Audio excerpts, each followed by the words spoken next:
வணக்கம். ராமநாதபுரம் தொகுதியில் பறக்கப் போவது யாரின் கொடி என்று மின்னம்பலம் மக்களிடம் மெகா கருத்து கணிப்பு நடத்தியுள்ளது. இந்த தேர்தலில் ராமநாதபுரம் தொகுதியில் திமுக கூட்டணியில் இந்திய யூனியன் முஸ்லீம் லீக் வேட்பாளர் நவாஸ்கனி மீண்டும் களமிறங்கியுள்ளார். அதிமுக சார்பில் ஜெயபெருமாள் போட்டியிடுகிறார். பாஜக கூட்டணியில் ஓ பன்னீர்செல்வம் போட்டியிடுகிறார்.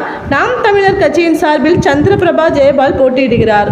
இந்திய யூனியன் முஸ்லீம் லீக், அதிமுக, ஓ பன்னீர்செல்வம் ஆகிய 3 வேட்பாளர்களுக்கும் இடையில் கடுமையான போட்டி இருக்கிறது. களத்தின் நிலவரம் என்ன, மக்களின் வாக்குகள் யாருக்கு என்பதை நேரடியாக அறிந்து கொள்ள இது பற்றி கருத்து கணிப்பு முடிவுகளை மின்னம்பலம் கொடுத்துள்ளது. மக்கள் மனதை வென்ற வேட்பாளர் யார் என்ற கேள்வியினை பரவலாக ராமநாதபுரம் பாராளுமன்ற தொகுதியில் பொதுமக்களிடம் முன்வைத்தோம். இது மக்களவை தொகுதிக்கு உட்பட்ட 6 சட்டமன்ற தொகுதிகளுக்கும் தலா 100 வாக்காளர்கள் என 600 பேரிடம் ஆய்வு செய்தோம்.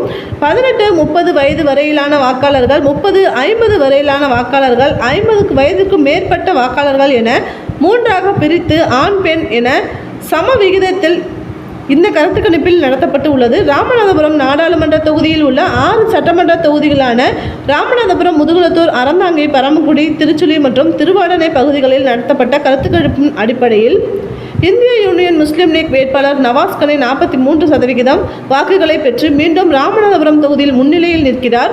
பாஜக கூட்டணியில் ஓ பன்னீர்செல்வம் 27% வாக்குகளை பெற்று 2ஆம் இடத்தை பிடிப்பார் என்றும், அதிமுக வேட்பாளர் ஜெயபெருமாள் 22% வாக்குகளை பெறுவார் என்றும், நாம் தமிழர் கட்சி வேட்பாளர் சந்திரபிரபா ஜெயபால் 7% வாக்குகளை பெறுவார்கள் என்றும் முடிவுகள் கூறுகின்றன.